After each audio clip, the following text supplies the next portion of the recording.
자, 반갑습니다. 리더 스탁 정예준입니다. 이번 주 스탁마켓 나우 시간에 살펴볼 내용은 미 연준의 통화정책 관련 이야기를 해보도록 하겠습니다. 최근 9월 FOMC 회의를 통해 미 연준은 금리 동결을 선언했으나 연내에 추가적인 금리 인상을 시사하게 되면서 긴축의 수위가 더 높게 그리고 긴축의 시간이 더 길게 이뤄질 거라는 우려가 찾아오고 있습니다. 주식시장도 분위기가 급격하게 꺾이는 모습도 연출을 한번 해줬었죠. 그래서 미 연준은 가만히 살펴보면은 경기가 계속 안 좋다고 함에도 불구하고 긴축의 시간을 계속 무리하게 유지하는 듯한 느낌을 많이 주고 있습니다.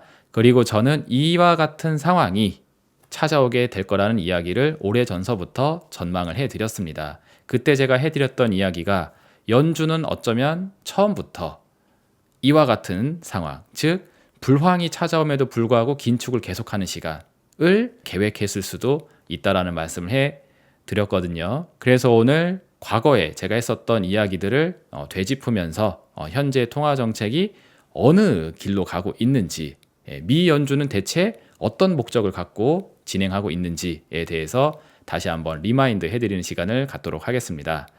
오늘 영상이 추석 연휴 전에 올려드리는 마지막 영상이 될 것이고 연휴 기간 중에는 추가적인 영상 업로드가 없을 예정이에요. 그래서 오늘의 영상 컨텐츠를 통해서 여러분들이 지난 시간 동안 제가 해드렸던 이야기를 되짚어보면서 미 연준의 통화정책이 어떠한 과정을 통해 현재까지 이르게 됐는지에 대한 부분을 총정리해보는 시간이 되시면 좋을 것 같습니다.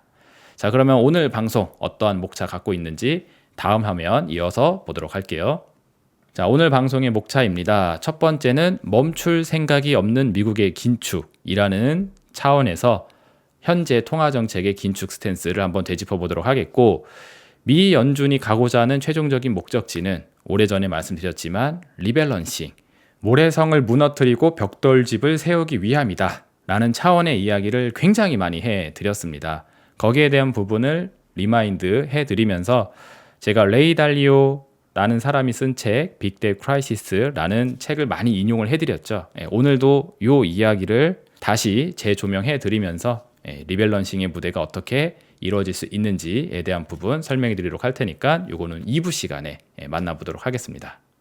자, 그러면 가장 먼저 1부부터 보도록 하겠습니다. 멈출 생각이 없는 미국의 긴축. 그러면서 미 연준은 경제가 아닌 전쟁을 위해서 움직이고 있다. 그래서 전시경제 역학 차원으로 상황을 봐야 된다라는 말씀을 많이 해드렸습니다. 다시 한번 정리를 해드리면은 미 연준은 경제가 박살나는 한이 있다고 할지라도 전쟁이라는 차원의 목적을 이루기 위해서 자기의 갈 길을 가게 될 것이다. 즉 긴축의 시간을 더 길게 오랜 시간 동안 끌고 갈 수 있을 것이다 라는 이야기를 해드리려고 합니다. 자, 구체적인 내용 들어가 보면은 일단 과거에 해드렸었던 영상을 다시 한번 떠올려 보시고 이번 9월 FOMC 회의에다가 대입을 해보시는 걸 좀 추천을 드리도록 할게요. 무슨 얘기냐면은 23년도 1월달 제가 스탁마켓 나우 시간 첫 번째 영상 올려드렸던 거 있죠. 미리 보는 2023년도의 주식 시황 하면서 29년도 당시에 대공황이 재현되는 모양이랑 유사하다 라는 이야기를 해드리면서 불황이 계속됨에도 불구하고 긴축의 고삐를 결코 풀지 않을 거다라는 이야기를 이미 이 영상에서 오래전에 해드렸습니다. 그러면서 물가는 쉽게 내려오지 못할 것이고 그리고 설령 물가가 내려온다 할지라도 그것은 수요가 떨어지면서 발생되는 물가 하락이지 근본적인 문제가 해결되면서 진행되는 물가 하락이 아니기 때문에 결코 좋은 일이 아니다 라는 이야기까지도 이렇게 순서대로 해드렸습니다. 지난 영상을 잘 보시고 기억하고 계신 분들은 이번 9월 FOMC 회의를 보시면서 더욱더 제가 해드렸던 이야기가 맞는 이야기였구나 라는 생각이 드실 겁니다. 왜 그러냐면은 자 보세요. 아까 헤드라인 읽어드렸죠. 긴축의 시간이 더 높게 그리고 더 오래 갈 걸로 예상이 된다라고 얘기를 하고 있습니다. 그러면서 파월 의장이 어떤 발언을 했냐면은 미국의 경제가 예상보다 너무 강하다라는 말을 하고 있어요. 제가 봤었을 때 이 파월의 발언은 거의 사기급이다라고 생각이 듭니다. 미국 경제가 강하다 못해서 그냥 강한 것도 아니고 너무 강하다라고 하고 있지만 실제 미국의 경제 상황을 살펴보면은 우리나라하고 사정이 그렇게 크게 다르지 않습니다. 경기 불황을 지금 극심하게 경험해 나가고 있는 중에 있어요. 근데 그럼에도 불구하고 자꾸 어쨌든 자기가 보는 눈에는 경제가 좋다고 하면서 아직 할 일이 많이 남아 있다. 즉 중앙은행은 긴축의 시간을 더 길게 해야 된다라는 이야기를 하고 있습니다. 이게 얼마나 또 모순적인 거냐면은 우리가 예전에 수학 시간 때 역, 이, 대우 이런 거 배워보신 적 있을 겁니다. 그래서 우리 A가 B다라는 이 명제가 참이라면은 대우라고 하죠. B가 아니라면은 A가 아니다. 역시도 참이 된다는 뭐 이런 거 들어보셨을 겁니다. 그래서 미국 경제가 너무 강하기 때문에 할 일이 많다라는 이 명제가 참이라면은 이걸 대우로 돌려보세요. 그래서 미 연준이 할 일이 없어지려면은 미국 경제가 박살나야 된다라는 것도 똑같은 논리의 발언이 되게 됩니다. 즉, 미 연준은 미국 경제가 박살날 때까지 긴축의 시간을 계속 이어갈 거다라는 발언하고 똑같은 논점의 이야기를 하고 있다라는 거죠. 근데 실제 미국 경제가 좋으냐? 그렇지도 않다라는 겁니다. 그러니까 미 연준의 행보가 이상해도 한참 이상하다라는 거죠. 평범한 상황이 아닙니다. 그래서 제가 전쟁이라는 차원으로 이야기를 해드리는 거고. 그래서 2부 방송을 듣게 되시면은 전쟁이라는 것에 대한 옵션을 딱 넣어놓고 풀이를 하게 되면은 이게 완벽하게 이해가 되실 겁니다. 거기에 대한 부분은 2부 시간에 남겨놓도록 하겠고, 아무튼간 미국의 파월 의장은 미국 경제가 너무 좋다고 하면서 어떻게 해서든 긴축을 오랫동안 유지하려고 하는 발언을 하고 있다는 점. 그리고 두 번째, 유가가 너무 많이 오르고 있다. 그리고 파업을 하고 있다. 그래서 임금이 상승 압박을 받고 있다. 이런 이야기 하면서 인플레 불확실성이 높아요. 그러니 물가를 제압하기 위해 긴축의 시간을 또 길게 끌고 가야 된다라는 차원의 이야기를 하고 있습니다. 다시 정리를 해보면은 미 연준은 어떻게 해서든 이 오직 인플레이션이라는 거에만 미쳐가지고 이것만 해결이 되면은 만사 오케이다라는 차원의 긴축의 정책을 무리하게 드라이브를 걸고 있다라는 거죠. 그래서 보면은 지금 내년도에 금리 전망치를 0.5%포인트 추가적으로 더 올려놓은 상태이고, 그리고 나스닥 지수가 갑자기 푹 하락을 해버렸고, 미국의 2년 국채 금리가 17년 만에 최고치를 경신하면서 신고가를 경신하는 모습도 보여주고 있어요. 이런 좀 특이한 상황들이 나오고 있음에도 불구하고 오직 인플레를 잡기 위해서 긴축의 시간을 더 땡기는 모습을 보이고 있다는 거죠. 그러면 여기서 제가 이 연준의 논리가 정말 맞는지, 정말 근거 있는 긴축 정책을 하고 있는 것인지에 대해서 의문 제기를 좀 하도록 할 텐데, 첫 번째로 이 미국의 경제가 정말 강한지에 대한 부분을 살펴보도록 하겠고, 두 번째로 인플레에 대한 불확실성이 진짜로 있는지에 대한 부분을 한번 살펴봐 드리도록 하겠습니다. 자, 다음 화면으로 넘어가서요.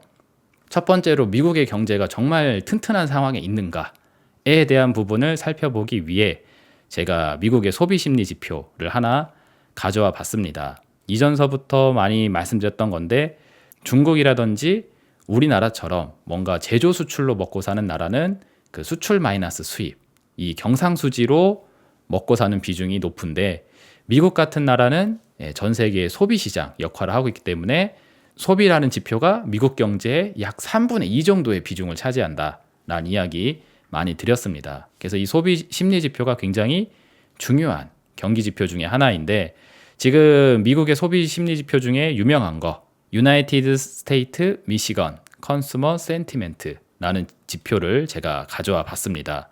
그래서 보시면은 코로나 바이러스 이전하고 이후로 나눠볼 수가 있는데, 코로나 바이러스 이전에 100포인트 수준에서 놀고 있는 모습이 확인이 되실 겁니다.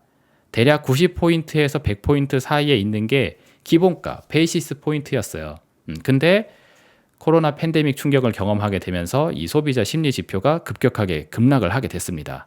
그쵸? 예. 그리고 나서 팬데믹 문제가 생기니까 이를 해결하겠다고 전 세계가 금리를 제로 금리 수준으로 확 내려버린 다음에 부양 정책을 하게 됐죠. 그래서 그 완화 정책에 의해서 소비 지표가 어느 정도 개선이 됐는데, 이게 개선이 되다가 어디서 멈췄냐면은 약 90포인트 정도 되는 자리에서 멈춰버렸어요. 과거에 이 베이시스 포인트가 있는 자리까지 올라가질 못했습니다. 그러니까 정상 궤도로 돌아가지 못한 채 완화 정책이 끝나버리고 이제는 물가가 너무 높아져 있다라고 하면서 금리 인상의 긴축의 시간으로 타이트닝을 했단 말이죠. 그러면서 이 개선되고 있었던 소비 지표가 다시 급격하게 하락을 하기 시작을 합니다. 그러면서 코로나 팬데믹 당시 찍었던 이 저점 수준을 경신해서 한참 저 밑에 50포인트가 있는 수준까지 추락을 해버렸어요. 그래서 우리가 일반적으로 알고 있는 통화 정책은 어떻습니까? 경제가 뭔가 외부 충격에 의해서 무너지게 되면은 이를 해결하고자 완화 정책을 해요. 여기까지는 좋아요. 그래서 완화 정책을 했었을 때 정상 궤도까지 돌아왔는지를 확인을 해야 됩니다. 그래서 경제가 되돌아왔다라고 파악이 되면은 이제 그럼 점점 금리를 올리면서 출구 전략으로 가야겠다. 인플레를 막아야 되니까. 그러면서 점진적으로 조금씩 금리 인상을 해 나가는 게 정석적인 통화 정책입니다. 연준이 미국 경제를 진짜 생각을 했다라면은 아마 그런 식의 통화 정책을 했을 거라고 저는 생각을 해요. 근데 현실은 어땠죠? 정상적인 궤도에 돌아오기 전에 인플레이션을 잡겠다고 어떻게 했느냐? 22년도서부터 뭐 울트라 스텝이네 뭐 자이언트 스텝이네 막 이거 하면서 굉장히 빠른 속도의 긴축을 단행을 해버렸단 말이에요. 그러다 보니까는 되살아나고 있었던 소비 심리가 급격하게 다시 얼어붙으면서 코로나 수준보다 더 안 좋은 수준까지 급락을 하게 됐던 겁니다. 그리고 나서 이제 지금 금리 인상이 이제 중단될 수도 있을 것 같다. 추가적인 금리 인상은 없을 것 같다라고 하니까 소폭 회복하면서 돌아오는 양상이 23년도에 잠깐 들어왔는데 요새 들어서 여기서 정점을 하나 치고 이게 다시 꺾여 내려가고 있어요. 왜? 긴축의 시간이 또 내년에도 계속 이어질지도 모르겠다라고 하고 있으니까. 그래서 이것을 선으로 연결해서 보게 되면은 약간 이런 식의 라인을 가지고 있습니다. 기본값은 100포인트 부근인데 코비드 19을 경험하게 되면서 크게 하락을 했다가 완화 정책에 의해서 회복되는 듯 했는데 충분히 올라가지 못한 채 긴축을 하는 과정에서 급격하게 하락을 해버렸고 금리 인상이 중단될 수 있지 않을까라는 기대에 살짝 올랐으나 긴축의 시간이 내년에도 계속 이어질 수 있지 않을까라는 우려가 생기면서 다시 내리고 있다. 그래서 지금 보시면은 이 코비드 19 당시 기록했었던 요 최저 수준까지 올라가지 못한 채 다시 꺾여 내려가려고 하는 모습이 목격이 되고 있습니다. 그래서 제가 여기 옆에다 이렇게 써놨죠. 미국의 소비 심리 지표가 지금 코로나 당시보다 낮은 값을 기록 중인 상태예요. 그리고 이 소비 심리 지표뿐만 아니라 다른 미국의 경기 지표 역시도 코로나 당시 수준으로 회귀하고 있다라는 데이터가 굉장히 많이 나오고 있습니다. 그러니까 이런 식으로 요때 기록했었던 수치에서 올라가다가 긴축에 의해서 다시 이게 떨어지고 있는데 이 떨어지는 게 현재 이때 당시 수준까지 거의 다 왔다라는 요런 경기 지표들이 굉장히 많이 목격이 되고 있습니다.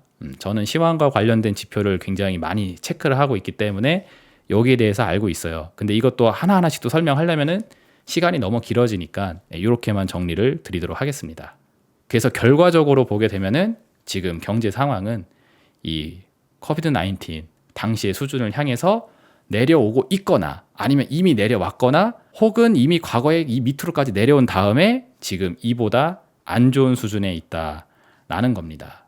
근데 사람들이 이런 상황에 대해서 딱히 인지를 하질 못하고 있어요. 왜 그러냐면은 주식시장 같은 경우에는 이와는 다른 양상을 띠고 있기 때문이거든요.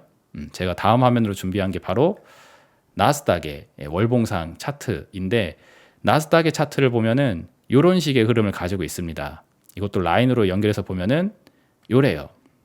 코로나 이전에 기본 베이시스 포인트가 여기 대략 한 8,000포인트였는데 코로나를 경험하면서 6,600까지 떨어졌다가 부양책을 한다고 하면서 무려 16,000까지 상승을 하게 됩니다.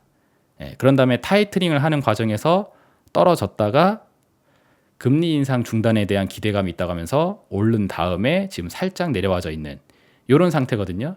그래서 하락하고 올라가고 살짝 밀려 있는 요 흐름은 똑같아요. 이 흐름은 똑같은데 진폭이 다릅니다. 떨어질 때 진폭이 낮고 올라갈 때 진폭이 굉장히 강해요. 이때 진폭, 상승 진폭이 굉장히 크죠. 그래서 아까 거랑 비교를 해보시게 되면 어떻습니까? 이 소비 지표는 이렇게 저점을 계속 깨면서 하락 추세를 그리고 있는 반면에 주가 지수, 나스닥 차트 같은 경우에는 이렇게 저점을 위로 올리면서 상승 추세를 기록을 하고 있다 보니까는 주가 지수 흐름을 보면은 충분히 괜찮은 상태에 있는데 뭐가 경기가 안 좋다고 하느냐, 이런 식으로 생각이 되게 되면서 실제 경기 상황과 주가 지수 간의 괴리가 지금 많이 확인이 되고 있다는 겁니다. 그래서 많은 사람들이 지금 경기 지표가 코로나 당시 수준으로 돌아가고 있다라는 사실에 대해서 별로 인지를 못하고 있는 분들이 많습니다. 근데 한번 자세히 살펴보세요. 그러면 굉장히 많은 지표들이 이때 당시 수준으로 가고 있다는 걸 볼 수 있습니다. 특히나 아까 전에 보셨던 미시간 대학교의 소비자 심리 지표 같은 경우에는 대표적인 선행 지표 중에 하나입니다. 그래서 주가 지수도 대표적인 선행 지표 중에 하나인데, 만약에 주식시장이 뻥카를 치고 있고 그리고 소비자 심리 지표가 제대로 된 값을 보여주고 있는 거라면은 주가 지표가 미국의 소비 지표가 있는 위치까지 가줘야 돼요. 그 무슨 얘기냐면은 지금 현재 미국의 경기 상황은 미국의 소비 심리 지표상 코로나 팬데믹 당시보다 더 낮은 수준에 있다라는 거죠. 그렇다면은 이게 맞다라면은 같은 선행 지표인 주가 지수도 코로나 바이러스 팬데믹 이전 수준까지 내려와야 된다는 건데, 그러면은 나스닥 입장에서는 7,000포인트보다 더 내려와져 있어야 된다는 겁니다. 그래서 우리 예전에 나스닥 지표가 7,000포인트 아래까지 내려갈 수 있을 것이다 라고 하면서 또 유명해진 분이 또 계시잖아요. 지금은 거의 보이지가 않는 그런 상황이 됐는데, 만약에 미국의 소비 지표를 찐으로 생각한다라면은 나스닥이 여기까지도 내려갈 수 있을 것이다 라는 그 이야기는 어떻게 보면은 설득력이 있는 이야기이기도 합니다. 근데 무슨 14,000포인트에 지금 지수가 있는데 무슨 7,000을 깨는 소리를 하느냐라고 생각하면은 얼토당토 않는 이야기처럼 들리겠죠. 하지만 경기 지표라는 차원으로 동일하게 비교를 해본다 하게 되면은 충분히 가능성이 전혀 없는 이야기라고 치부할 수는 없습니다. 그만큼 지금 괴리가 많이 벌어져 있다는 거죠.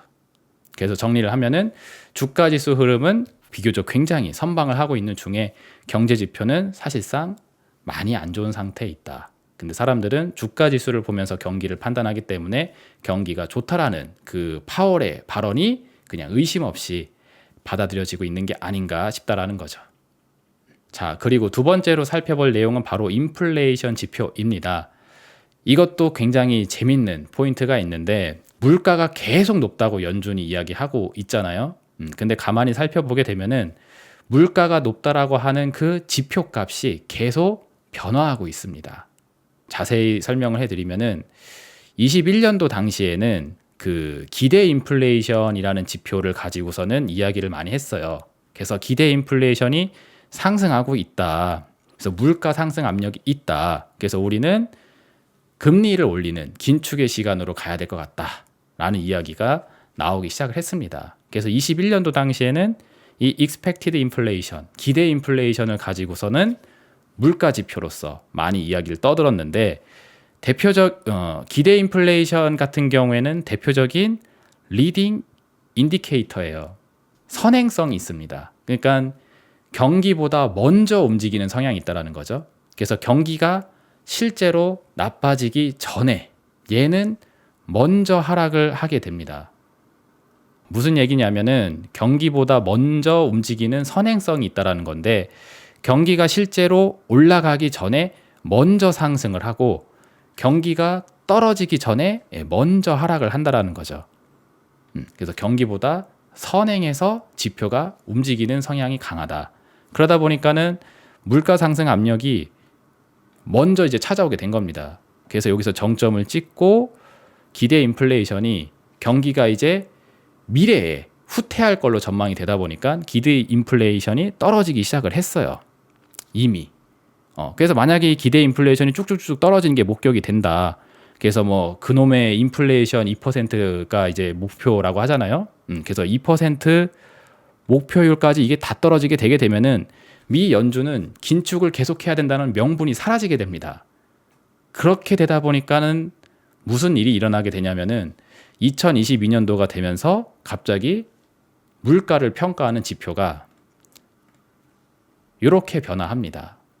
연준이 가장 신뢰하는 물가 지표는 CPI다, PPI다 라고 하면서 소비자 물가 지표, 그리고 공급자 물가 지표라는 것을 떠들기 시작하게 되면서 2022년도 울트라 스텝, 자이언트 스텝 하는 데 있어서 가장 혁혁한 공을 세워준 물가 지표가 바로 얘네들이죠. 그래서 기대 인플레이션이라는 게 원래 물가 지표의 첫 번째였었는데 이렇게 2022년도가 되면서 기대 인플레이션이 떨어지고 있다는 사실은 완전히 사라지게 됩니다. 그러더니 CPI, PPI가 중요하다고 하면서 CPI, PPI가 상승하고 있다. 그러니 긴축을 더 세게 해야 된다. 라고 말하기 시작했어요. 그래서 이 CPI, PPI 같은 경우는 또 어떤 지표이냐? 대표적인 코 인시던트 인디케이터, 경기랑 동행하는 성향이 강한 지표라고 볼 수 있습니다. 그래서 얘는 경기랑 같은 속도로 상승을 하고 같은 속도로 하락을 하는 경향이 있다는 거죠. 그래서 선행 지표를 가지고 물가가 너무 높다 하더니 선행 지표가 경기가 떨어지기 전에 미리 떨어지게 되니까 이제 물가 지표를 은근슬쩍 얘네로 탁 치환을 한 다음에 얘네가 이제 동행 지표로 여기서 이제 올라오기 시작을 하겠죠. 경기랑 똑같이 올라가니까 선행 지표는 미리 떨어지지만 동행 지표는 아직 안 떨어졌단 말이에요. 그러니까 얘네가 올라가는 걸 가지고서는 물가가 높다. 그래서 긴축을 빡세게 해야 된다. 라고 하면서 지표 체인지 해놓고 놨다가 이제 22년도 들어서 경기가 또 안 좋아지기 시작을 했죠. 그래서 경기가 안 좋아지면서 CPI, PPI도 떨어지기 시작을 합니다. 그래서 얘네가 또 만약에 2% 이런 수준까지 달성이 된다 하면은 미 연준은 긴축을 계속할 만한 명분을 또 잃어버리게 돼요. 그러니까 또 재밌는 현상이 또 나오는데 그게 뭐냐? 23년도 들어서의 물가 지표가 또 바뀝니다. 뭘로 바뀌냐면은 이걸로 바뀌어요. 노동시장이 너무 핫하다. 그래서 임금 상승 압박이 있다라고 하더니 고용과 관련돼 있는 지표들이 여전히 높게 있다라고 하면서 우리는 긴축의 시간을 계속 이어가야 된다라는 이야기를 23년도 들어서 또 하기 시작을 합니다. 근데 또 재미난 건 뭐냐면은 이 임금과 관련돼 있는 지표들은 특히나 레깅 인디케이터, 후행성이 강한 지표들이 많아요. 그래서 실제 경기보다 뒤늦게 반응을 한다라는 거죠. 그래서 경기가 정점을 치고 난 이후에 뒤늦게 정점을 치러 올라가고 경기가 떨어지고 난 이후에 뒤늦게 떨어지기 시작을 하는 경향이 있다 보니까는 지금 23년도 들어서 다시 얘네가 오른다라고 하면서 긴축의 시간을 멈출 수가 없다라는 이야기를 하고 있습니다. 그래서 이 상황을 정리를 해보게 되게 되면은 인플레이션을 끝내지를 않는 거예요. 선행지표 떨어질라 치니까 동행지표로 올라가고 있다. 물가 올라가고 있다. 그래서 얘가 떨어질라 치니까는 후행지표가 다시 올라가고 있으니까는 이거 가지고 물가가 계속 올라가고 있다. 그래서 물가는 계속 떨어지지 못하고 계속 이 출렁출렁거리는 바운드를 타면서 계속 높다고 하는 거죠. 그러면서 물가가 계속 높으니 연준은 긴축을 계속해야 된다라는 이야기를 하고 있습니다. 물론 저처럼 이렇게 디테일하게까지 보고 계신 분들은 거의 없을 겁니다. 근데 떠올려 보세요. 혹은 과거의 기사를 찾아보시게 되면은 미 연준은 이런 식으로 물가와 관련되는 지표를 계속 체인징 해 나가면서 떨어지고 있는 물가를 애써 외면하고 계속 물가가 높다고 이야기를 하고 있으면서 긴축의 시간을 무리하게 땡기고 있다는 것을 확인해 보실 수 있을 겁니다. 그래서 요거를 정리해서 한 줄로 말씀을 해드리면은 인플레 지표를 바꿔치기 하고 있다는 거예요. 그러면서 긴축의 시간을 계속 장기적으로 끌고 있다. 그래서 멈추지가 않는 거죠. 그러면서 동시에 주가지수, 제가 보는 입장에서 주가지수도 상당히 버블이 여전히 많이 껴있다고 보고 있어요. AI 산업에 기대가 있다 하면서 나스닥, S&P 시총 상위 7개 M7 종목들을 엄청 띄어냈죠. 우리나라 같은 경우는 2차 전지 붐, 그리고 삼성전자, SK하이닉스를 필두로 한 반도체 붐을 일으키게 되면서 코스피, 코스닥 지수 많이 끌어올렸잖아요. 똑같은 방식으로 미국도 주가 지수 버블로 경기가 좋다고 이야기하면서 고금리의 시간이 계속돼야 된다라는 차원의 얘기를 지금까지 이어오고 있다라는 거죠. 그러니 미 연준은 경기가 악화되고 있는 상황이 눈에 보이고 있음에도 불구하고 어떻게 해서든 긴축의 시간을 계속 유지하려고 한다고 하는 제 이야기가 결코 음모론적인 차원의 이야기가 아니라 실제로 현실적으로 일어나고 있는 상황이다라는 거를 좀 명확하게 인지를 하실 수 있지 않을까 생각이 됩니다. 자, 그러면은 연준이 이렇게 근본적인 문제를 외면한 채 긴축을 계속 해 나가고 있는데 제가 보는 관점에서 진짜 근본적인 문제는 무엇이냐라고 물어본다라면은 바로 이 그래프를 가지고 또 설명을 해 드릴 수 있겠죠. 이 그래프는 제가 주식 119 채널 했을 때서부터 보게 되면은 정말 이제 뭐 10회 이상 등장을 한 것 같습니다. 맨날 이거 설명해 드리면서 너무 많이 보여드린 그래프다라고 하면서 얘기를 하고 있는데 오늘 또 너무 많이 보여드리는 그래프를 또 보여드리게 됐어요. 이 방법만큼 정확하게 근원적인 문제를 설명할 길이 없다고 저는 생각합니다. 많이 말씀드렸지만 지금 우리가 경험하고 있는 물가 상승은 공급 차원에 의한 비용 인플레다라고 얘기를 드리고 있죠. 그래서 이 그래프대로 설명을 해드리면은 최초 공급 곡선과 최초 수요 곡선이 만나는 지점에서 균형 물가, 균형 생산량이 이렇게 결정이 됐다고 할 때 공급이 차단되면서 그러니까 유가가 오르고 무슨 뭐 물가가 오르고 하는 거에 대한 원인이 수요적 차원이 아니라 공급적인 차원이라는 거죠. 뭐 러시아가 가스 수출을 안 해주네, 뭐 사우디아라비아가 원유 공급을 안 해주네 라고 하면서 물가가 오르는 거잖아요. 그래서 공급 차단에 의한 물가 상승이 근원적인 이유이다. 그래서 이 근원적인 문제를 해결하기 위해서는 이 차단되어 있는 공급을 해결을 해줘야 되는데 이걸로 해결하는 게 아니라 이렇게 올라간 물가를 잡겠다고 한다는 짓이 수요를 떨어뜨린다. 미국이 긴축 정책을 해서 수요를 잡아뜨리기 때문에 새로운 공급 곡선과 새로운 수요 곡선이 만나는 지점 여기서 물가가 결정되고 생산량이 결정이 되게 되는데 이 과정에서 무슨 일이 일어난다? 올라갔었던 물가가 정점을 치고 다시 내려오는 과정에서 이 Q값이 계속 떨어지게 된다고 이야기하면서 경제의 규모가 나중에는 이렇게 쪼그라붙게 되는 상황으로 가게 될 겁니다. 그러니 이게 경기 침체로 갈 수밖에 없는 정책이 된다. 이게 21년도서부터 제가 매번 같이 해드렸었던 이야기이죠. 그래서 물가는 정점을 기록하고 서서히 떨어지면서 본격적인 불황에 직면한다.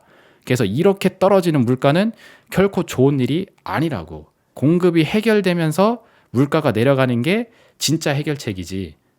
이게 아니라 이걸로 가면서 물가가 낮아지는 것은 우리가 최악의 상황으로 가는 거지 개선이 되는 게 아니라고. 그런 이야기를 아무도 인정을 해주진 않으나 저 혼자 계속 하고 있습니다. 그래서 저는 이게 근본적인 원인이라고 봐요.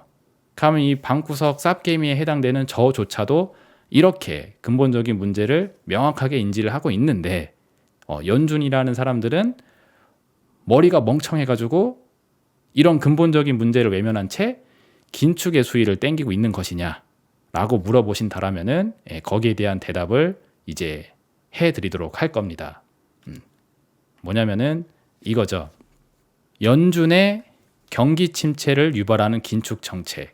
연준은 공급 충격에 따른 비용 인플레이션을 수요 충격을 유발하는 긴축, 고금리 정책으로 맞서고 있는 상태이다. 방금 그래프에서 설명해 드렸던 거죠. 그래서 이 과정에서 생기는 경기 침체의 충격은 처음부터 필연적으로 만날 수밖에 없는 이벤트였다. 이게 21년도서부터 해드렸던 이야기고, 그래서 앞으로 우리나라의 무역 수지가 악화가 되고 미국의 소비 지표가 악화가 되고 하는 상황이 찾아오면서 대공황이라는 차원으로의 이동이 있을 수 있는데 과연 그러면 연준은 이렇게 될 줄 모르고 긴축을 지속하는 걸까라는 거죠. 여기에 대한 물음은 과거에 또 해드렸지만 오늘 2부 시간에 여기에 대한 이야기를 다시 한번 총정리를 한번 해드리도록 하겠습니다. 자, 2부입니다. 2부의 제목은 리밸런싱.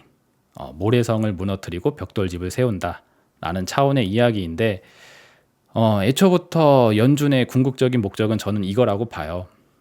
그래서 인플레이션형 불황, 그냥 불황이 아니라 물가 상승과 함께 찾아오는 불황, 이걸 통해서 새 판을 짜는 거죠. 구조 조정이 일어나는 겁니다. 그래서 ESG 경영지표 중에 뭐 지속 가능한 발전 이런 표현이 있는데 이런 표현들이 같은 뜻으로 보여진다라고 제가 설명하면서 쉽게 이야기하면은 우리 동네 커피숍이 너무 많다. 사람 숫자에 비해서 살고 있는 동네 사람 숫자에 비해서 커피숍이 너무 많으니까 5개 정도만 남겨놓고 나머지는 다 없애버리자. 그리고 커피숍이 사라진 자리에 새로운 거 만들자. 마치 옛날로 치게 되면은 오락실이 없어지고 당구장이 없어지고 PC방이 생겼던 것처럼 미래 산업에 맞는 새로운 신산업에 꽃을 피우기 위해 과거의 전통 산업의 비중을 확 이번 기회에 줄여버리자라는 게 요 리밸런싱입니다. 그러면 이거를 자의적으로 하라고 하면은 하느냐? 안 된다라는 거죠. 외부의 힘에 의해서 리밸런싱을 하도록 힘을 압력을 줘야지 이 미래가 완성될 수 있겠죠. 그러다 보니 이 불황, 인플레이션형 불황이라는 옵션을 제공해 주는 것이 본원적인 목적이다라고 저는 개인적으로 생각을 하고 있습니다. 그러니까 왜 이런 생각까지 이르게 됐냐면은 지금 세계 각국이 전쟁이라는 차원에서 경제 정책을 하고 있기 때문이라고 볼 수 있어요. 그래서 여기서 이제 등장하는 게 The Mechanism of the War Economy, 전시경제 역학이라는 것인데 아까 제가 근본적인 문제를 설명해 드리면서 말씀드렸던 이 그래프를 다시 한번 끌고 와서 설명을 다시 한번 해드리면은 잘 보세요. 이 공급 충격, 요걸 누가 하고 있는지를 잘 보시게 되면은 중국 같은 나라, 혹은 러시아 같은 나라, 혹은 사우디아라비아 같은 나라가 요 짓을 하고 있습니다. 즉 자원을 갖고 있는 나라, 자원으로서의 힘이 있는 나라들이 요걸 하고 있어요. 그래서 아무리 여러분들이 시황에 관심이 없다 할지라도 중국이 지금 뭐 원자재 수출 안 해주려고 하는 거 그런 거는 많이 들어보셨죠? 미국은 첨단 반도체를 만드는데 기술 중국 같은데 잘못 유입되면 안 된다. 기술 유출이 일어난다 하면서 기술을 안 주려고 하고 중국은 미국이 만드는 반도체에 우리의 히토류 같은 게 필요할 텐데 이거 안 주겠다고. 왜냐하면 쟤네들이 그렇게 나오니까 우리도 거기에 대한 맞대응이다 라는 거. 그리고 러시아 같은 경우에는 우크라이나하고 전쟁하는데 유럽 나라들이 우크라이나에 자꾸 지원을 해주니까 러시아가 유럽으로 가스 공급망을 차단해 버리면서 니네한테는 이제 가스 안 팔아, 기름 안 팔아 하면서 공급을 줄여버리고 차단시켜버리고 있잖아요. 그리고 사우디아라비아도 마찬가지로 감산 정책 한다고 하면서 기름을 세계 시장에 수출하는 길을 막아버리고 있는 이 공급 차단의 역할을 하고 있는 상태입니다. 근데 이게 왜 일어나느냐? 아까도 얘기했지만 싸우니까 미국을 중심으로 한 서방 세계랑 얘네들이 전쟁을 하고 있다 보니까 싸우고 있다 보니까 이런 현상이 나오고 있습니다. 그래서 미국과 같은 소비국은 이 공급 차단에 의해서 이 올라가는 물가 이거를 대응하겠다고 뭘 하고 있느냐? 아까 이야기했죠? 긴축, 수요를 떨어뜨리는 긴축을 하고 있습니다. 그러니까 미국 같은 나라는 아까도 얘기했지만 대표적인 세계 시장의 소비 국가예요. 그래서 소비로 먹고 사는 나라가 소비를 줄여버리게 하는 긴축 정책을 하게 되는 겁니다. 그러니까 여기서는 이제 수요가 차단이 일어나게 되죠. 그럼 너네는 왜 수요를 떨어뜨리느냐 물어보면은 얘네들 때문에 이게 너무 올라간다. 물가가 너무 올라간다. 그러니 우리는 긴축 정책으로 물가를 잡아야 된다라고 하면서 이걸 하고 있는 겁니다. 그러니까 얘네들이 싸움질을 하게 되면서 나온 현상이 이거라고요. 그래서 얘네 둘이 지금 시너지가 뿜뿜해서 이 대환장 파티가 나고 있다는 게 제가 말씀드렸던 이 전시경제 역학의 기본적인 구조입니다. 그래서 전쟁이라는 거는 한쪽 편이 힘이 다 빠질 때까지 네가 죽냐 내가 죽냐 끝까지 한번 해보자 라고 하면서 하는 게 전쟁이잖아요. 그러니까 어느 한쪽이 힘을 풀질 않습니다. 그러면 이제 계속되는 거죠. 그럼 이 과정에서 자원국가는 물건을 소비국가한테 팔면서 돈을 벌어야 되는데 이 길이 차단이 되는 거고 미국 같은 나라는 이런 나라로부터 물건을 받아서 소비를 하면서 성장을 해야 되는데 소비가 안 되니까 여기도 이제 같이 트러블이 생기는 거죠. 그럼 양쪽이 같이 이제 문제가 생기면서 세계의 경제 규모가 계속 떨어져 나가게 되는 겁니다. 그래서 이 네모칸 사이즈가 이렇게 점점 줄어들게 된다고 말씀을 드리는 거고요. 그래서 전쟁이라는 차원으로 경제를 보게 되면은 왜 이런 현상이 나고 있는지를 확인할 수 있고 왜 미국이란 나라가 무너지고 있는 경제 상황을 무시한 채 계속 긴축의 수위를 땡기고 있는지에 대한 이해도 해볼 수 있다고 저는 보고 있어요. 그리고 다음 화면 보셔서 요 전쟁의 상황에 누가 우위에 서고 있는지 요거에 대한 이야기도 지난번 8월 24일 영상을 통해서 말씀해드렸죠. 그래서 자원을 무기로 하고 있는 나라와 소비를 무기로 하고 있는 나라가 지금 싸우고 있는데 전쟁이 진행되게 된 배경을 살펴보게 되면은 이 4차 산업이라는 옵션이 있다라는 이야기를 해드리면서 요 밑에 있는 설명해드렸죠. 미국이란 나라가 이제는 소비자로서의 역할을 하는 게 아니라 이제 생산자로서의 역할을 하려고 하는 걸로 보여진다.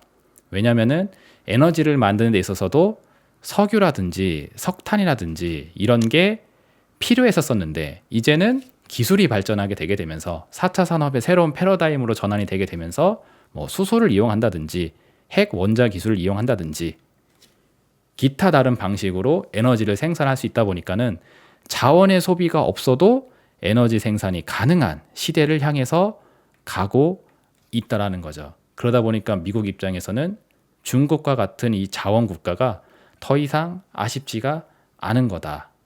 그러니 싸움을 걸었을 때 중국이 계속 저런 식으로 버티기를 한다 하게 되면은 거기에 대한 맞대응을 얼마든지 할 수 있다라는 겁니다.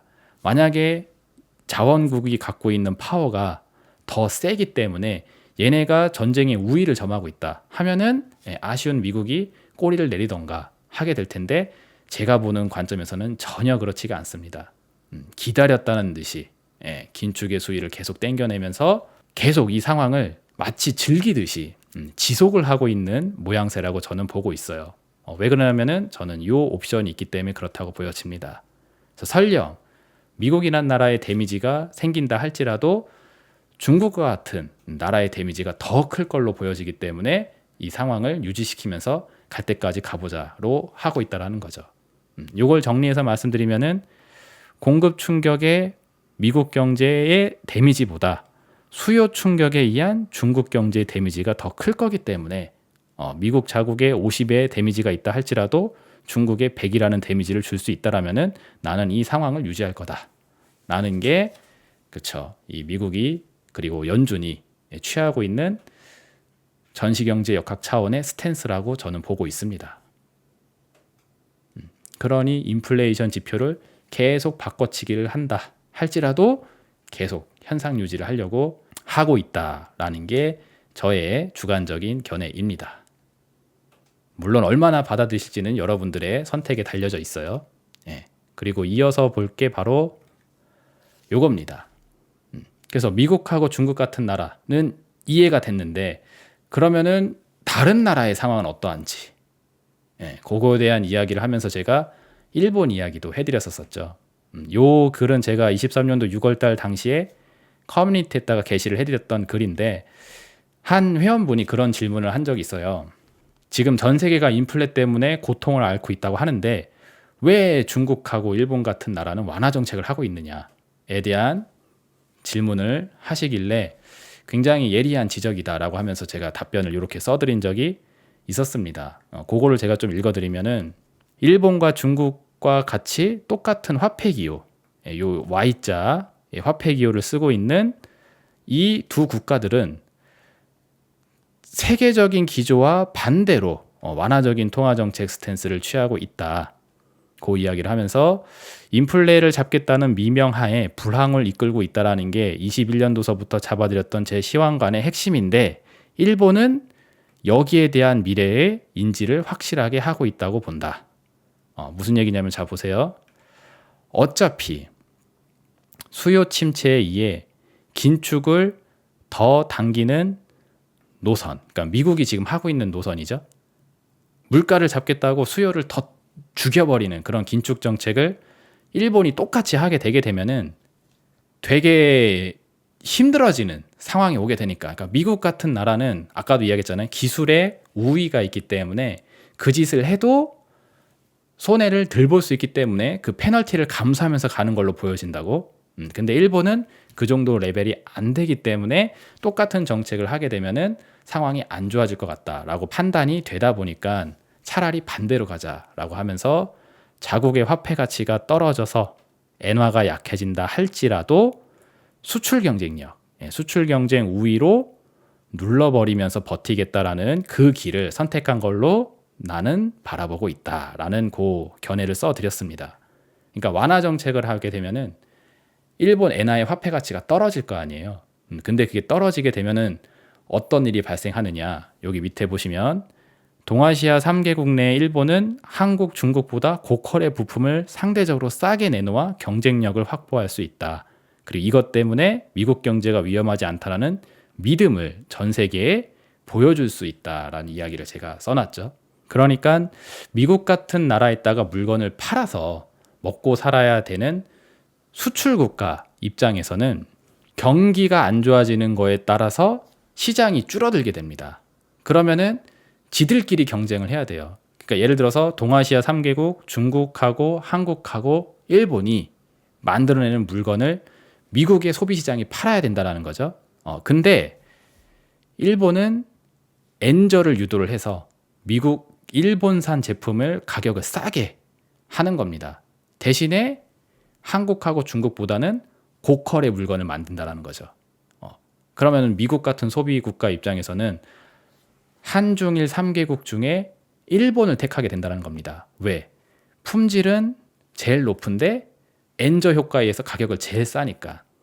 그럼 불황에 의해서 소비 시장 규모가 축소되는데 그 축소되는 것을 일본이 다 가져가겠다라는 거죠.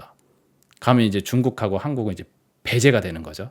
그러면서 수출 경쟁력의 우위를 확보하면서 돈을 벌게 되게 되면은 그 불황 속에서도 돈을 벌게 되게 되면은 일본 경제는 그래도 많이 심각한 상태가 되지는 않았구나라고 하면서 세계 시장의 펀더멘털 국가 신용 인정을 받으려고 하는 것으로 보여진다. 그러니까는 인플레이션이 중요한 게 아니라고 제가 말씀을 드리는 겁니다. 물가가 진짜 중요한 거면 일본은 왜 완화 정책, 제로금리 정책을 하냐라는 거죠. 중요한 거는 이 국가 신용. 전 세계 불황이라는 그 공통 사항에 대해 우리나라는 괜찮아요 라고 할 수 있는 그 펀더멘털이 견고하게 살아있는 모습, 그것만 보여줄 수 있다 하게 되면은 얼마든지 완화 정책으로서도 해결을 볼 수가 있다는 거죠. 그래서 결국은 국가 신용 펀더멘털만 흔들리지 않게 할 수 있다면 얼마든지 완화 정책으로 경제 위기의 타개책이 될 수 있다는 게 일본의 판단이지 않을까 싶다. 그래서 인플레만 찍어 누르면 만사 오케이다라는 식의 무식한 긴축 통화 정책과 비교했었을 때는 저는 개인적으로 일본의 판단이 상당히 탁월한 판단이라고 본다라고 하면서 이런 이야기를 써드린 적이 있었습니다. 그러니까는 세계 각국이 지금 똑같은 상황에 대해서 서로 다른 정책이 나오고 있는 겁니다. 왜? 전쟁이라는 차원에서 이해를 해야 되니까. 근데 그저 그냥 주류 언론에서 인플레이션 이야기만 하면서 뭐 긴축 이야기만 계속 하니까는 인플레이션만 잡으면은 모든 경제 문제가 해결될 수 있을 거다라는 차원으로 인식을 하고 앞으로 긴축이 더 일어나지 않는다. 물가가 앞으로 내려올 거다라는 이야기를 들으시면서 앞으로 상황이 나아지겠지라는 막연한 기대를 갖게 되면은 제가 봤었을 때는 굉장히 커다란 착오를 일으키게 될 거라고 생각을 하고 있습니다. 그래서 인플레이션이라는 게 중요하고 긴축이라는 게 중요하던 시간은 이미 저는 끝났다고 봐요. 그래서 그게 전반전이라고 제가 이야기 드리지 않았습니까? 그리고 앞으로 우리가 만나게 될 장세는 이제 후반전의 장세가 될 걸로 보여진다. 그래서 이 국가 신용과 펀더멘털이 흔들리느냐 안 흔들리냐 차원으로 주가 지수가 결정이 되는 시대가 되리라고 저는 여전히 보고 있어요. 그래서 일본은 인플레를 버리고 이걸 택하기 위해 엔저 정책을 취하는 거죠. 자, 그래서 현재 어떠한 단계에 이르고 있는지를 한번 살펴보시면은 이제 이런 기사가 나오고 있습니다. 저가 중국산 그리고 엔저 일본산 공습에 의해서 우리나라 철강 업계에 비상이 잡혔다. 우리나라 입장에서는 품질적인 측면으로 보았을 때 일본한테도 안 되고, 그리고 수출 경쟁력, 가격 메리트로 보았을 때에도 중국한테 안 된다. 심지어 일본은 중국과 비슷한 가격 경쟁 메리트를 가지면서 고품질의 제품을 지금 생산할 수 있는 무대를 만들어 놨기 때문에 한중일 3개국 중에 일본이라는 나라가 이 마켓을 많이 점유하려고 하고 있는 상황에 있다라는 게 지금 요새 우리가 직면한 현실입니다.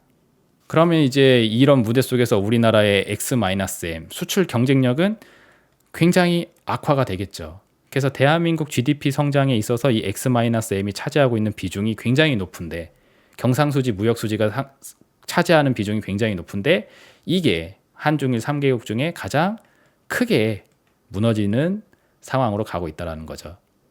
그러니 한국의 펀더멘털이 흔들리게 되고 신용에 문제가 생길 수 있는 상황까지도 생각해야 되는 엄중한 상황이 있다라고 말씀을 드리는 거고요. 근데 재밌는 게 이제 주식시장에서는 이런 현장의 상황이 전혀 또 인지가 되지 않는 그런 상황이죠. 왜냐하면은 국내 대표 철강 업체 중에 하나인 포스코라는 회사는 이제 우리가 더 이상 철강 기업이라고 평가하지 않습니다. 이제는 뭐 2차 전지 관련주라고 이야기하고 있죠. 그래서 또 재밌는 현상이 뭐냐면은 굉장히 참담해진 실적 발표가 있을 만한 그런 기업이라고 저는 보고 있습니다. 미래가 저는 굉장히 불투명하다고 생각을 하고 있어요, 개인적으로. 근데 이런 기업들을 2차 전지 수혜주라는 이름으로 탈바꿈을 해서 주가가 슈팅이 일어나게 됐고, 그 슈팅을 바라본 사람들은 이것도 얼마까지 가냐, 뭐 몇만 원 가냐, 또 몇십만 원 가냐, 이거 하면서 매수 행렬에 가담을 많이 하지 않았을까 생각이 되는데, 그 과정에서 또 엑시트를 하는 사람들은 엑시트를 하고 나갈 것이고, 고점에서 또 종목 매수를 해서 물릴 사람들은 또 대거 또 등장하지 않을까 싶어요.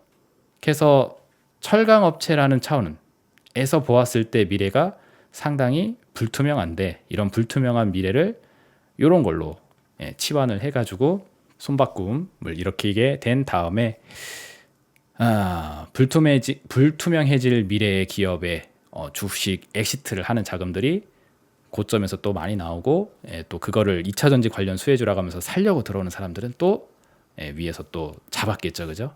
그래서 과거에 HMM 이런 종목 가지고도 이런 설명 많이 해드렸죠. 해운운임의 상승은 비용 차원의 인플레에서 발생된 상승인데, 이것이 마치 업황이 호전돼서 호황기를 맞아서 발생된 운임 상승인 것처럼 주류 언론이 포장해서 주가 슈팅 만들어내니까는 사람들이 이게 계속 무한히 좋아지는 산업이라고 생각하고 자꾸 고가권에 물량을 대는 것 같은데, 잘 생각해 보셔라. 정말 업황이 호황인지, 경기가 불황으로 가고 있다고 하는데 어떻게 해운 산업이 호황이 될 수 있겠냐고, 그런 이야기 하면서 많이 말씀해 드렸습니다. 포스코도 정신 차리고 생각해 보게 되면은 대표적인 철강 업체라는 사실을 확인해 볼 수 있죠. 수십 년 동안 철강을 만드는 업체가 1, 2년 사이에 갑자기 2차 전지 회사가 되어버렸습니다. 뭔가 좀 이상하다라는 생각이 좀 드시는 게 당연하지 않을까 싶어요. 그리고 좀 더 본질적인 이야기는 다시 돌아와서 요거죠. 중국에 의해서, 일본에 의해서, 나라 밖의 통화 정책에 의해서 우리는 상대적인 피해를 보게 되는 이런 상황으로 가다 보니까는 펀더멘털이 흔들리는 산업들이 생기게 된다는 점입니다. 왜냐하면 우리는 이 비용을 감당할 수 없는데 세계 시장에 있다가 저가로 판매를 할 수도 없는 그런 상황이 있다 보니까, 그러니까 이러지도 못하고 저러지도 못하는 상황. 그래서 이게 인플레이션형 불황이 갖는 모순이에요. 방법이 없습니다. 그래서 이어서 해드릴 이야기가 바로 이건데, 인플레이션형 불황이라는 단어를 제가 이 책에서 발췌를 해서 많이 설명을 해드렸죠. 레이 달리오라는 사람이 2020년도에 마치 코로나 유동성이 추후에 빅뎁 크라이시스라는 이름으로 되돌아오게 될 걸 미리 알고 있었다라는 듯이 쓴 책입니다. 이 책이 2020년에 발간이 됐거든요. 제가 기억하기로는 2020년도 3월로 알고 있습니다. 그럼 딱 그때가 코로나 팬데믹 터졌다고 하면서 유동성 쓸 때잖아요. 그죠? 그리고 저는 이 유동성이 추후 시간이 지나서 빚의 부메랑으로 돌아오게 될 거라는 이야기를 하게 됐는데 그 생각을 잡아주게 된 책이 바로 이겁니다. 저는 이걸 보고 굉장히 큰 공감을 많이 했어요. 그래서 여기서 인플레이셔너리 리세션이라는 단어가 나옵니다. 그래서 이거는 자체적인 문제가 아닙니다. 그러니까 한국 내에 내적으로 발생된 문제이면은 내적인 정책을 통해서 해결을 할 수가 있어요. 그래서 그런 식으로 불황이 찾아오게 되면은 디플레이션형 불황이 찾아오게 됩니다. 물가가 떨어지면서 불황이 찾아오는 거죠. 그럼 이건 쉬워요. 부양책을 강력하게 써서 점핑을 시켜주게 되면은 해결이 됩니다. 근데 나라 안의 문제가 아닌 나라 밖으로의 문제에 의해서 불황이 찾아오게 되게 되면은 이런 인플레이셔너리 리세션, 물가 상승에 따른 불황이 찾아오게 되게 됩니다. 그럼 이거는 어느 한쪽으로 방향을 갈 수가 없어요. 왜 그러느냐? 수출 경쟁력을 확보하기 위해서 이 화폐 가치를 떨어뜨리는 그런 이제 완화 정책을 하게 되게 되면은 인플레이션이 안 잡힙니다. 안 그래도 인플레 압력이 있는데 거기다가 돈을 더 풀어버리면은 그쵸, 화폐 가치 그냥 뭐 밑으로 개박살 나는 거죠. 그러니까 환율 폭등하게 되는 거고 그러면 이제 자산 시장이 자본 이탈 엄청나게 또 일어나게 되겠죠. 그렇다고 또 이제 인플레를 해소하기 위해서 긴축으로 가자라니, 긴축으로 가는 화폐 가치 상승 정책을 피자니 이게 또 문제가 되죠. 왜? 우리 여러분들 지금 고금리에 의해서 기업들 재정 빵꾸나고 가게에서 재정 빵꾸나고 심지어 정부에서도 재정이 빵꾸나는 상황이 지금 목격이 되고 있잖아요. 미국의 기준금리는 5%까지 올라가는 시간 동안 우리는 3.5%까지밖에 못 갔습니다. 왜? 그거 따라잡으려다가 가랑이 찢어지게 생겼으니까. 그래서 인플레를 해소하기 위해서 화폐 가치 상승 정책으로 긴축을 계속할 수도 없어요. 그래서 이러지도 못하고 저러지도 못하는 이런 상황이 빠지게 되는 게 바로 이 인플레이션형 불황이 갖고 있는 문제점입니다. 그래서 이 레이 달리오라는 사람은 이 상황을 타개할 수 있는 방법으로 뭘 제시하냐면은 방법은 오직 하나밖에 없다라고 이야기를 합니다. 그것은 비상식적인 수준의 충격을 스스로 받아들이는 겁니다. 자국의 화폐 가치가 정말 상상 이상의 수준까지 하락을 시켜버리는 그냥 리세션을 그냥 그대로 온팡지게 다 맞아버리라는 거죠. 그래서 예를 들어서 원화의 가치가 정말 치욕적인 수준까지 떨어지게 된다 하면은 이것을 저가 매수의 기회로 보고 나라 안이 아니라 나라 밖에서 자금 유입이 강력하게 정말 원더풀하게 일어나게 될 텐데 그렇게 들어오는 자금에 의해서 바닥이 잡히게 되고 그로 인해서 빠져나올 수 있는 공간이 열리게 될 거다라는 게 이 책에서 주장하는 바입니다. 이것밖에는 방법이 없다고 여기서 얘기를 해요. 제가 얘기를 하는 게 아니라. 그래서 주식119 채널 하던 당시서부터 요 이야기를 많이 했죠. 그래서 저는 지금 이대로 가게 되면은 이 미래를 맞이할 수밖에 없을 걸로 보여지기 때문에 어느 정도 수준의 충격이 아니라 우리가 감히 상상하기 힘든 수준의 충격까지도 가능성을 저는 오픈시켜 놓고 보고 있다. 그래서 우리 뭐 22년도 연말에 그 뭐 지수 좀 빠졌었을 때 그때 뭐 공포 속에 매수를 해야 되는 거다 막 이런 이야기들을 하시는 분이 많이 계시는데 저는 그때 있었던 하락장이 전혀 공포스럽지 않았다고 설명이 드렸었잖아요. 그러니까 비상식적인 수준의 충격이라고 전혀 보여지지 않습니다. 우리가 생각하는 비상식적인 수준의 충격은 뭐냐면은 거의 뭐 전 종목이 하방 부야에 걸려 있는 거죠. 사이드카 걸리고 서킷 브레이커 걸리고 마치 HTS가 바이러스에 감염이 돼서 오류를 일으키고 있는 것 같은 그런 착각이 들 정도의 그런 어떤 상황. 그게 이제 뭐 비상식적인 수준의 충격이라고 볼 수 있겠죠. 그러면 저는 그런 게 목격이 되게 되면은 이 인플레이션형 불황을 타개할 수 있는 어떤 기반이 잡히고 있구나라는 생각을 좀 해볼 수 있을 것이고 그렇지 않다라면은 그 미래까지 한번 기다려 봐야겠구나라고 생각하고 있는 게 지금의 관점입니다. 물론 뭐 다른 제가 생각하지 않은 다른 변수들이 작동되면서 뭔가 변화를 주게 되면은 그러면 뭐 생각이 바뀔 수 있겠지만 뭐 지금까지의 과정을 보았을 땐 아주 뭐 전형적인 이 과정을 경험하고 있기 때문에 아직까지는 뭐 제 생각에 대한 변화가 전혀 일어나질 않고 있어요. 그래서 이게 연준이 경기가 무너지고 있음에도 불구하고 긴축을 계속하는 근원적인 이유이다 라고 저는 생각하고 있습니다. 그럼 이 상황의 이제 최종 종착지는 어떻게 되는 것이냐라고 물어보신다면은 또 요 이야기를 해드려야 될 것 같아요. 전쟁이라고 이야기를 했잖아요. 그래서 생존 게임이다 라는 관점에서 생각을 해봐야 된다고 보고 있습니다. 전쟁이 터지게 되면은 살아남는 자가 이기는 것이고 그 전쟁의 과정에서 죽어버리게 되면 지는 거잖아요. 그래서 마치 우리는 서바이벌 게임을 하고 있는 것처럼 생각하시면서 요 그림을 한번 그려드릴 테니까 생각을 한번 해보자라고 말씀을 많이 드렸습니다. 그래서 이 그림이 뭐냐면은 물 웅덩이가 있는 것처럼 생각을 해보자고 했었죠. 그래서 물 웅덩이가 이렇게 있을 때 이게 180까지 수위가 차 올라가져 있는 건데 키가 2m인 사람 입장에서는 좀 버겁기는 하지만 그래도 살아 있을 수는 있겠죠. 머리가 물 위로 떠 있을 수는 있으니까. 근데 키가 180cm가 안 되는 친구들 입장에서는 이 상황이 굉장히 고통스러울 겁니다. 특히나 키가 제일 작은 친구 같은 경우에는 이게 180으로 차기 전에 이미 간당간당해지게 되겠죠. 그래서 좀 펀더멘털이 취약한 국가들은 이미 22년도 하반기 당시에 건국 이래 디폴트 선언을 하고 난리가 나기 시작을 했다. 그래서 세계 불황이라는 동일한 환경 속에서 생존자가 희생자의 재산을 줍줍하게 되는 미래로 가게 될 것임을 이미 오래전에 많이 말씀을 해드렸고 22년도 7월달 당시 라이브 방송하면서도 한 번 더 주입을 해드렸었죠. 그래서 이렇게 얘네들이 이렇게 이제 힘들다고 하면서 이제 죽어 나자빠지게 되게 되면은 이제 이 물이 쭉 빠지게 될 겁니다. 그러면 이제 키가 2m인 애들은 힘들어하고 있다가 물이 다 빠지게 되면은 어우 다행이다 하면서 살았다 하면서 주변을 둘러보겠죠. 주변을 둘러봤더니 키가 180이 안 되는 애들이 다 그냥 시체가 돼서 그냥 널브러져 있어. 그러면 이제 뭐 주워가면 되는 거죠, 그냥.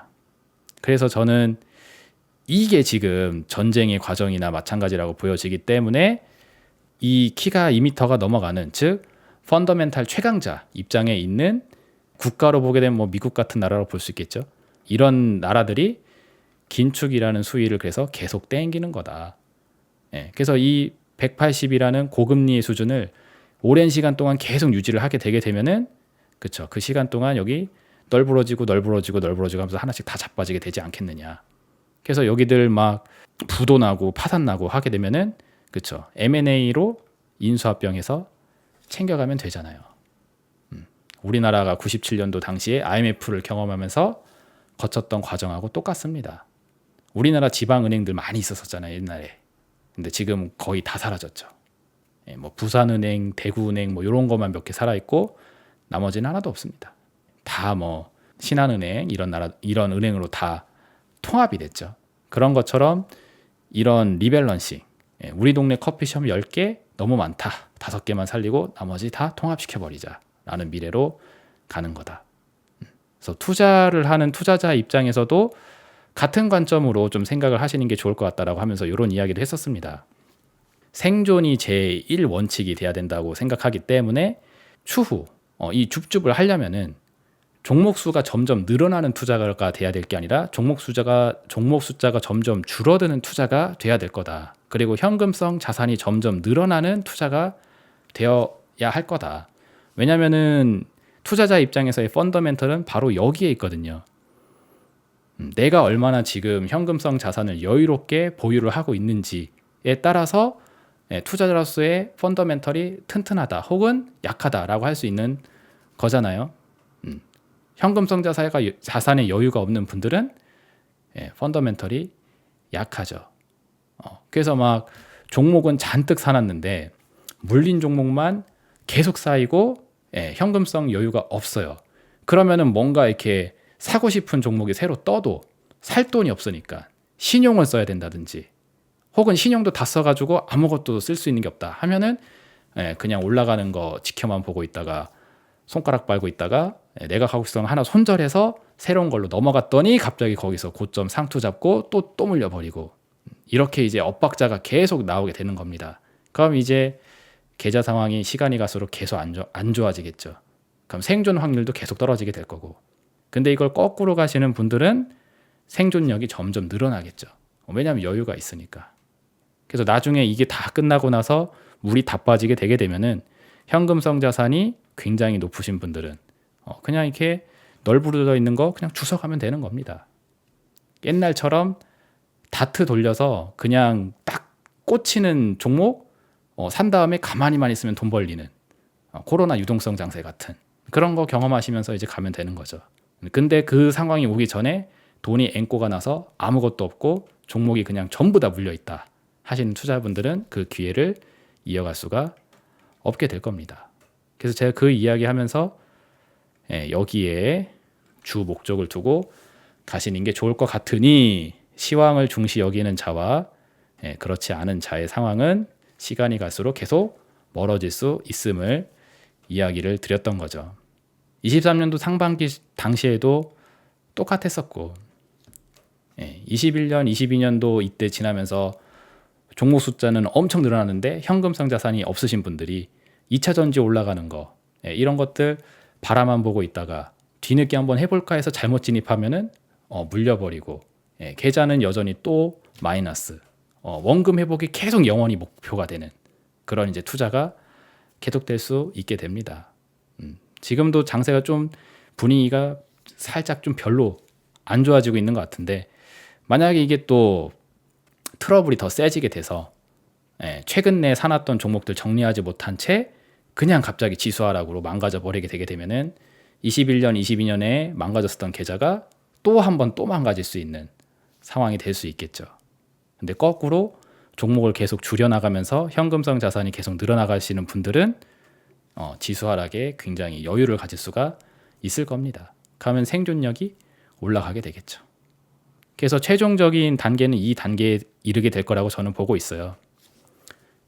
The end game. 최후에는 결국 어떻게 되느냐. 이렇게 될 거라고 저는 보고 있습니다. 이것도 9월 7일 방송으로 해드렸던 이야기인데 그 180까지 찼었던 물이 결국 내려갈 거라고 했잖아요. 그 얘기가 뭐냐면은 결국 지금 올라갔었던 고금리의 상황은 분명 제 생각에는 제로금리의 수준으로 또 내려가게 될 거라고 저는 봅니다. 그 미래가 오게 되게 되면은 어떤 이제 변화가 나오게 되느냐. 미국같이 고금리를 유지하고 있었던 나라 그리고 달러가 강하게 유지를 해놓는 곳에서는 이것을 제로금리로 확 내리게 됐었을 때 엄청난 부양 효과가 나오게 될 거예요. 안 그래도 가치가 높은 달러를 제로금리로 싸게 공급을 해준다라고 하게 되니까는 얼씨구 좋구나 하면서 미국 경제에 이제 파란불이 굉장히 세게 빵 들어갈 수가 있다는 거죠. 근데 우리나라 같은 경우에는 지금 기준금리 수준이 3.5%인데 여기서 추가적인 인상을 지금 못하고 있는 상태입니다. 부담되기 때문에 고금리가. 그러는 중에 이제 또 세계 경제가 악화가 되게 되면은 신흥국 화폐 입장이기 때문에 원화 가치가 또 약해지게 될 거예요. 그럼 안 그래도 원화 가치가 싸지고 있는데 금리가 3.5밖에 안 되는 걸 여기서 제로로 내려준다라고 해봤자 이 부양 효과가 그게 충분하지를 못하게 될 겁니다. 왜냐하면 상대적으로 가치를 엄청나게 세게 갖고 있는 이 달러를 5% 금리에서 제로 금리로 내려준다는데 아니 일로 가지 사람들이. 안 그래도 가치가 떨어지고 있는 원화에 3.5를 제로로 준다고 했었을 때 여기에 메리트를 느끼면서 이동될 자금이 없단 말이에요. 그러면은 이제 여기는 부양 효과가 최소 수준에 불과하게 되는 거고 일본 같이 완화 정책을 이미 써버린 나라들 같은 경우에는 추후 추가적으로 쓸 수 있는 통화 정책상 부양 효과가 없습니다. 여긴 제로예요, 제로. 그래서 지금 당장 발생되는 문제를 수출 경쟁력으로 이겨나가는 데는 우리나라보다 잘할 수 있지는 모르겠지만 추후에 모래성이 무너지고 벽돌집을 세워야 되는 그 벽돌집을 세우는 시즌 속에서의 일본의 성장은 사실상 기대하기 많이 어려울 거라고 저는 생각합니다. 그래서 저는 제 개인적인 생각인데 한중일 3개국 중에 우리나라가 미래에는 가장 잘 나가는 나라가 되지 않을까, 이런 이야기도 해드렸었죠. 일본의 위상이 많이 떨어질 것 같아요. 시간이 많이 지난 장기적인 관점으로 보았을 때에는. 그래서 유럽과 비슷하게 관광이나 이런 걸로 먹고 사는 비중이 높아지는 그런 나라가 되지 않을까 싶습니다. 뭐 손흥민, 김연아 이런 국뽕적인 차원으로 보게 되면 되게 기분 좋은 이야기이긴 하죠. 근데 단 조건은 그 미래를 만들기 위해서는 지금 당장 우리가 겪게 될 충격이 일본보다 훨씬 더 크지 않을까 보고 있어요. 이거를 제가 이렇게 좀 이해를 돕기 위해 제가 이렇게 그림으로 좀 표현을 해봤는데, 이렇게 늪지대에 이제 사람이 빠졌다라고 한번 생각을 해보면은 이해가 좀 쉬울 것 같습니다. 여러분들 무슨 뭐 생존 관련된 다큐멘터리 이런 거 보시게 되면은 이렇게 아마존 늪지대 이런 데 빠졌을 때 어떻게 해야지 생존할 수 있는가, 그런 게 나오거든요. 네, 그걸 보시면은 이 늪에 한번 빠진 걸 인지가 되었을 때 힘을 쭉 빼고 그냥 이 늪이 끌어당기는 대로 그냥 쭉 빨려 내려가야 된다고 합니다. 그렇게 쭉 내려가다 보면은 사람 키 정도까지 내려가게 되었을 때 이제 뭔가 딱딱한 지대가 발견이 된대요. 그래서 거기가 이제 진바닥인 거죠. 이 밑으로 이제 빨려 내려가질 않는, 그러니까 늪의 끝 지점이 해당이 되는 겁니다.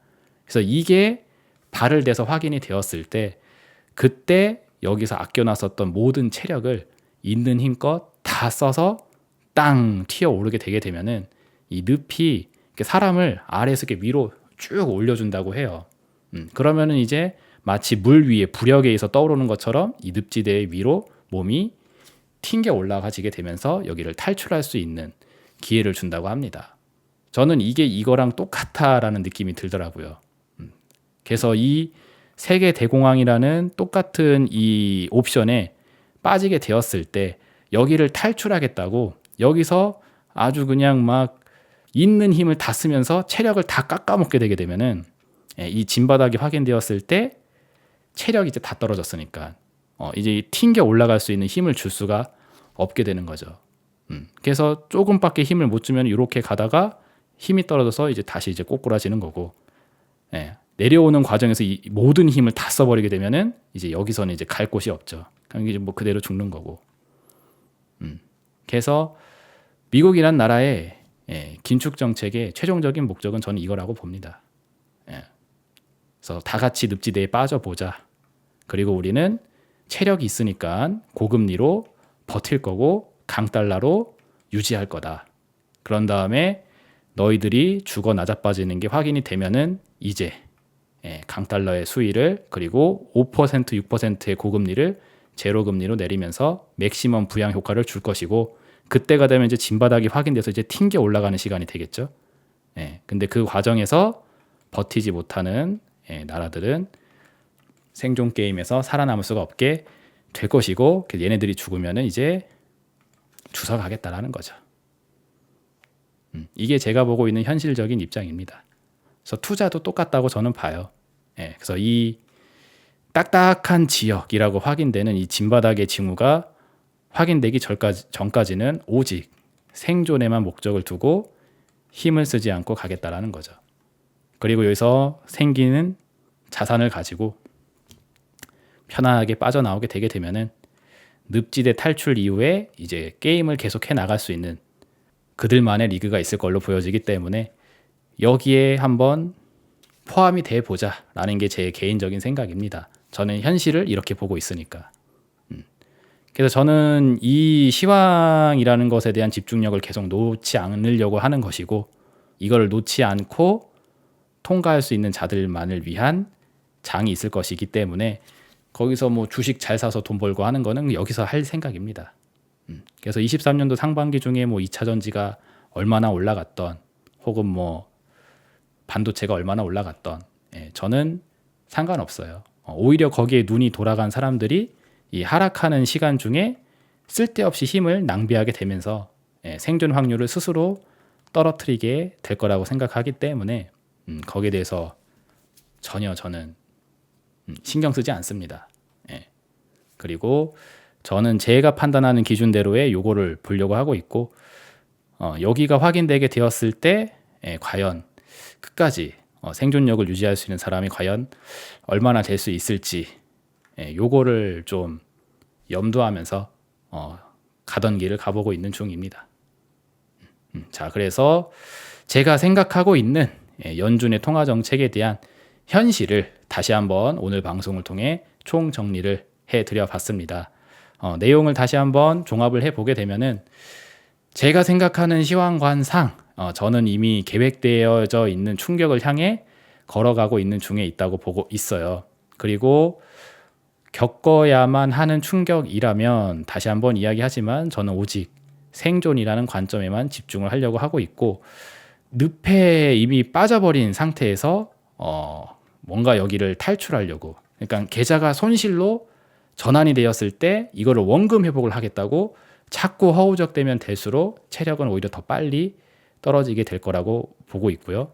결국 엔드게임 단계에서는 이 체력이 다 떨어진 사람들은 주식시장으로부터 스스로 걸어 나가게, 즉 퇴출당하게 될 것이라고 저는 생각을 하고 있기에 저와 함께 뭔가 이렇게 투자의 길을 걸어가고 계신 분들은 이 퇴출당하지 않도록 했으면 하는 마음에 이런 방송을 계속하고 있습니다. 물론 뭐 어떻게 여러분들이 받아들이고 해석할지는 뭐 모르겠으나 저는 이 마음으로 하고 있어요. 그래서 여기 제가 이렇게 거인의 힘의 희생자가 되지 않길 이런 표현을 해놨는데 이게 무슨 얘기냐면은 제 유튜브 채널 앞에 그 인트로 로고를 보시게 되면은 이런 문구가 써 있죠. If I have seen further, it is standing on the shoulder of the giant. 이게 무슨 말이냐면은 아이작 뉴턴이 했었던 말이래요. 내가 만약에 멀리 보았다라면은 그것은 거인의 어깨 위에 올라가서 세상을 바라봤기 때문이다. 그러니까 내가 만약에 뭔가 상황을 정확하게 잘 전망을 했다라면은 그것은 내 스스로의 힘이 아니라 거대한 힘에 기대어서 내가 올라가 봤기 때문에, 그러니까 과학자니까 과거에 해놨던 그 과학자들의 업적을 바탕으로 내 노력을 더하게 되니까는 남들이 발견하지 못했던 만유인력 법칙 이런 걸 발견할 수 있었다라는 이야기를 하게 된 건데, 제가 보고 있는 투자관도 상당히 좀 유사한 면이 있어서 그 문구를 제가 인트로 로고로 해놓은 거거든요. 이 거인의 힘이라는 게 뭐냐면은 이 세상이 나아가는 방향이라고 보는 겁니다. 그러니까 우리가 나아가게 될 방향을 결정해 놓고 그 미래를 향해서 걸어가는 힘이 있다라고 보는 거고, 그 힘이 어차피 우리가 맞이하게 될 수밖에 없는 미래로 가는 힘이라면은 거기에 역행하는 게 아니라 거기에 이제 순행을 하자라는 차원으로 투자 관점을 저는 보는 겁니다. 그래서 이런 마인드로 접근하게 되었을 때 좀 남들이 보았을 때 좀 비범한 그런 이제 부분들이 나오게 되면서 좋은 성과들이 나오게 된다라고 저는 생각하거든요. 그래서 제가 투자를 통해서 성과를 낸 부분이 있다라면은 이런 마인드셋으로부터 나온 게 굉장히 많습니다.